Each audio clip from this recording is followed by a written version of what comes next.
नमस्कार बच्चों, हम पढ़ रहे हैं रसखान जी के सवैये। रसखान जी का जन्म 1548 ईस्वी में माना जाता है। उनका मूल नाम सैयद इब्राहिम था। वे दिल्ली के आसपास के रहने वाले थे। कृष्ण भक्ति ने उन्हें ऐसा मुग्ध किया कि गोस्वामी विठलनाथ से उन्होंने दीक्षा ली तथा ब्रजभूमि में ही वे जाकर रहने लगे। रसखान जी की प्रमुख रचनाएं सुजान रसखान और प्रेम वाटिका हैं। रसखान रचनावली के नाम से उनकी रचनाओं का संग्रह मिलता है। रसखान जी की जो अनुरक्ति है वे केवल कृष्ण के प्रति ही प्रकट नहीं हुई है, बल्कि कृष्ण भूमि के प्रति भी उनका प्रेम प्रकट हुआ है। रसखान जी की भाषा की मार्मिकता, शब्द चयन और व्यंजक शैली बहुत ही प्रवाहमयी है। उन्होंने ब्रज भाषा का अत्यंत सरस और मनोरम चित्रण किया है।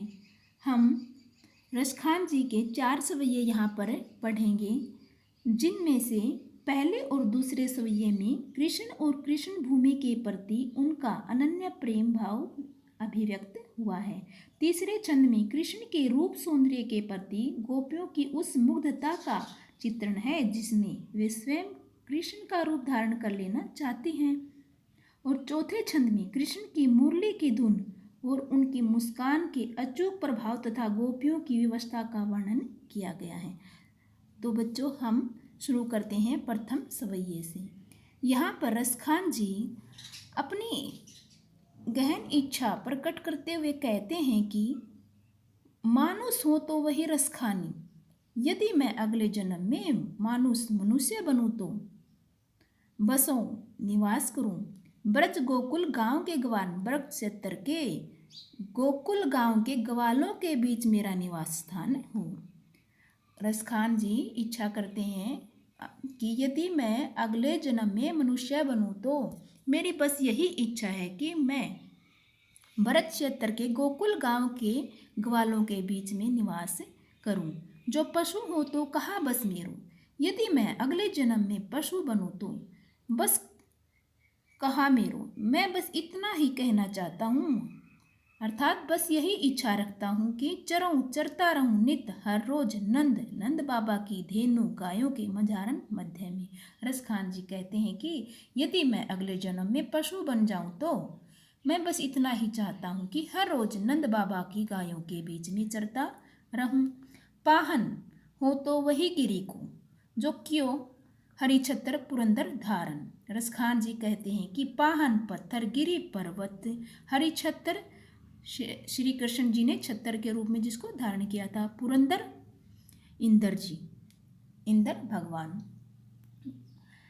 कवि रसखान जी कहते हैं कि यदि मैं अगले जन्म में पत्थर बनूं तो उसी गोवर्धन पर्वत का पत्थर बनूं जिसको श्री कृष्ण जी ने अपनी छोटी उंगली पर धारण कर लिया था और इंद्र के घमंड को चूर चूर कर दिया था। उन्होंने ब्रज क्षेत्र के लोगों को बचाने के लिए, बारिश से बचाने के लिए गोवर्धन पर्वत को अपनी छोटी उंगली पर धारण कर लिया था। मैं उसी गोवर्धन पर्वत का पत्थर बनना चाहता हूँ। जो खग हो तो बसेरो करूँ। और अब रसखान जी इच्छा व्यक्त करते हुए कहते हैं कि यदि खग पक्षी बनूं तो बसेरा निवास हो कालिंदी कूल कदम की डारन। कालिंदी यमुना नदी, कूल किनारे, कदम बरगद का पेड़ डारन टहनी। रसखान जी अपनी इच्छा व्यक्त करते हुए कहते हैं कि यदि मैं अगले जन्म में पक्षी बनूं तो मेरा निवास स्थान यमुना नदी के किनारे पर स्थित बरगद के पेड़ की टहनियों पर होना चाहिए, जहाँ पर बैठकर श्री कृष्ण जी मधुर ध्वनि में बांसुरी बजाया करते थे। इस प्रकार से हमने प्रथम सवैये में देखा कि किसी भी रूप में जन्म लेकर के रसखान जी केवल श्री कृष्ण के पास समीपता चाहते हैं। इन्हीं बातों से पता चलता है कि उनका श्री कृष्ण के प्रति अनन्य प्रेम है। दूसरे सवैये में देखिए, या लकुटी अरु कामरिया पर।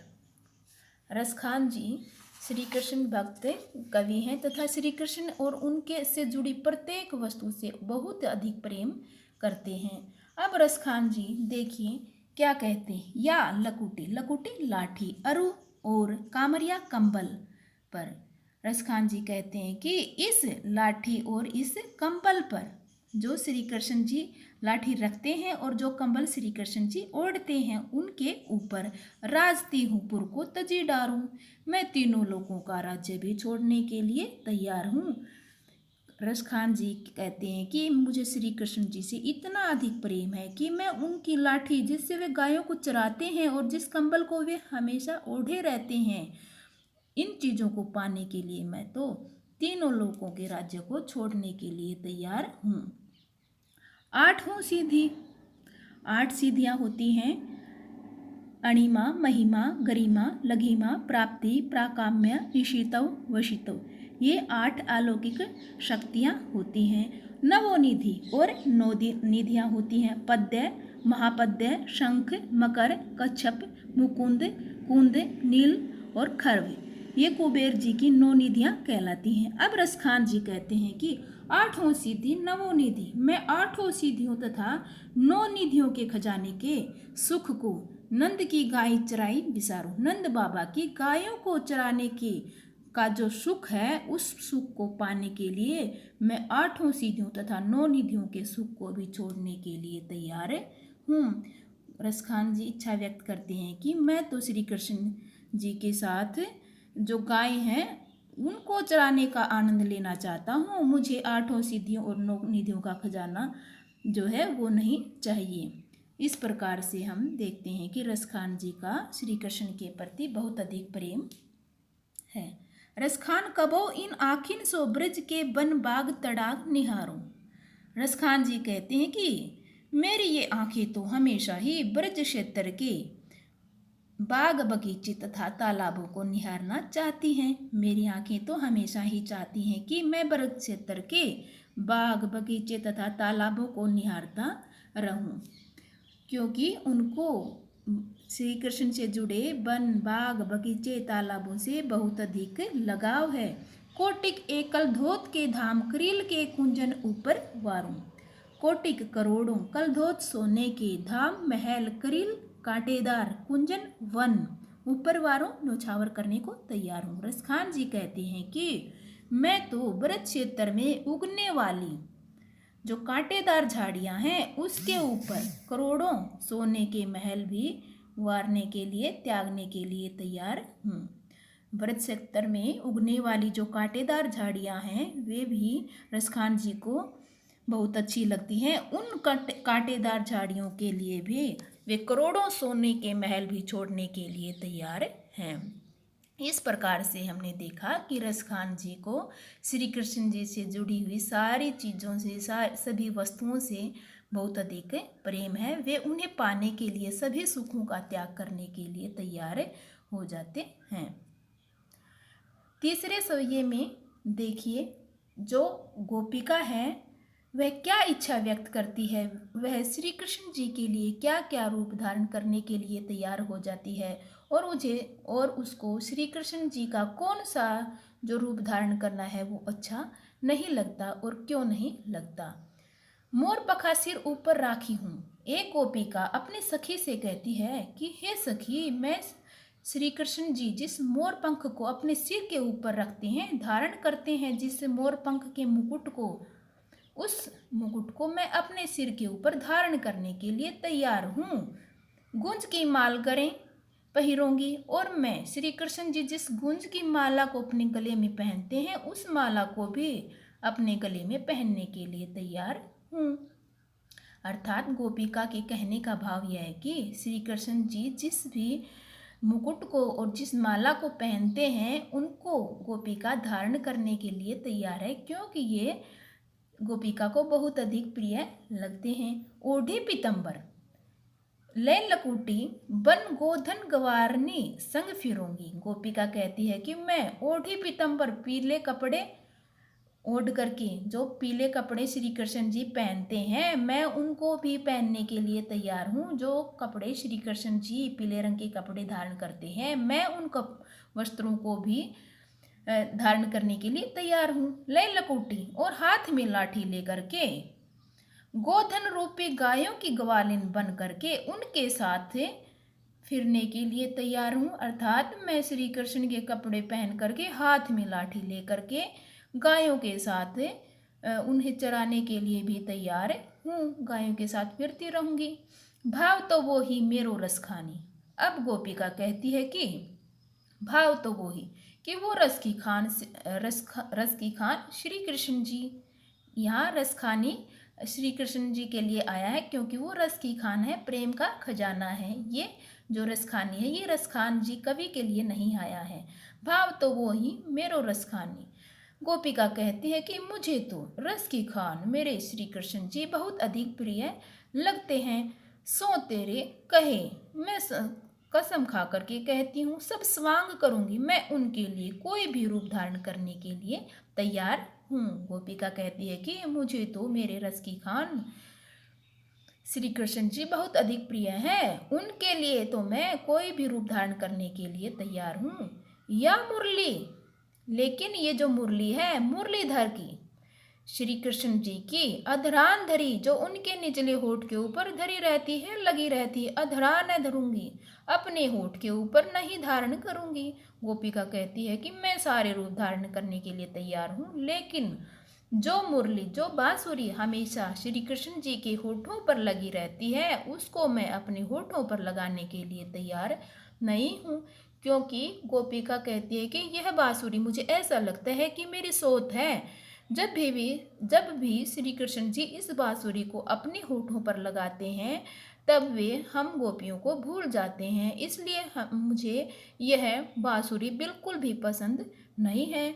मैं श्री कृष्ण जी के लिए उनके प्रेम में सारे रूपों को धारण करने के लिए तैयार हूँ, उनके सारी चीज़ों को धारण करना चाहती हूँ, कोई भी रूप धारण करने को तैयार हूँ, लेकिन उनकी बांसुरी को अपने होठों पर कभी नहीं लगाऊंगी, क्योंकि यह बांसुरी मुझे बिल्कुल भी अच्छी नहीं लगती। क्योंकि जब भी वे इस बांसुरी को बजाते हैं तो हम गोपियों को भूल जाते हैं। चौथे सवैये में देखिए, काननी दई अंगूरी रही बो जब ही मुरली धुनी मंद बजे हई। जो गोपियां हैं वे कहती हैं कि जब इस प्रकार से उन्होंने ये तो कह दिया है कि वो बांसुरी को अपने होठों पर नहीं लगाएंगी, वे श्री कृष्ण जी से दूर रहने का कहती हैं कि हम दूर रह लेंगे, श्री कृष्ण के पास से नहीं जाएंगे, उनके रूप सौंदर्य के ऊपर मुग्ध नहीं होंगे। और वे उससे बचने के लिए, उनके ऊपर मुग्ध होने से बचने के लिए क्या प्रयास करती हैं, तो गोपियाँ देखिए कैसा प्रयास करती हैं। काननी दई अंगूरी रहीबू जब ही मुरली धुनी मंद बजे हई। गोपिकाएं कहती हैं कि जब श्री कृष्ण जी मुरली धुनी, मुरली की बांसुरी की जो धुन है, मंद मंद ध्वनि है, मधुर ध्वनि है, उसको बजाएंगे तो हम अपने कानों में उंगलियां डाल लेंगे। गोपियां कहती हैं कि जब श्री कृष्ण जी बहुत अधिक मधुर ध्वनि में बांसुरी बजाएंगे तब हम अपने कानों में उंगलियां डाल लेंगे। मोहिनी तान मधुर धुन सो रस खाने, वे रस की खान श्री कृष्ण जी अटा चढ़ी, ऊंची चोटी पर चढ़कर गोधन रूपी गीत को गहे तो गई, गाते हैं तो गाते रहीं। गोपियां कहती हैं कि गोधन रूपी गीत को रस की खान श्री कृष्ण जी मधुर धुन में ऊंची चोटी पर चढ़ करके गाते हैं तो गाते रहीं। गोधन रूपी जो गीत है उसको रस की खान श्री कृष्ण जी मधुर धुन में अगर ऊंची चोटी पर चढ़कर भी गाते हैं तो गाते रहें, हमें कोई फर्क नहीं पड़ता, क्योंकि हम तो अपने कानों में उंगलियां डाल लेंगे। टेरी कहो सिगरे ब्रज लोगनी काहले को कितनो समुझाई। अब गोपियां कहती हैं कि हम पुकार करके कहते हैं कि सारे ब्रज के लोगों को कि कल को हमें कोई कितना ही क्यों ना समझाए, माई रीवा मुख की मुस्कानी सम्हारी न जही न जही न जही। लेकिन हम इस प्रकार श्री कृष्ण से बचते तो रहेंगे, लेकिन जब हम श्री कृष्ण जी के मुख की मुस्कान को देख लेंगे, एक बार उसके ऊपर दृष्टि डाल लेंगे, तब हम अपने आप को उनके ऊपर मुग्ध हुए बिना नहीं रह पाएंगे। हम उनकी मुस्कान को देखते ही हमारा नियंत्रण अपने आप पर नहीं रहेगा और हम उनके ऊपर मुग्ध हो जाएंगे। इस प्रकार से गोपियाँ कहती हैं कि हम श्री कृष्ण की जो मुस्कान है उसके ऊपर मुग्ध हुए बिना नहीं रह सकती। हम चाहे उनसे कितना ही दूर होने का प्रयास करें, लेकिन उनकी जो मधुर और मोहक मुस्कान है वो उनको खींच लेती है और उनके ऊपर मुग्ध कर देती है। आशा करती हूँ कि आप सभी को ये सवैये बहुत अच्छे से समझ में आए होंगे। धन्यवाद।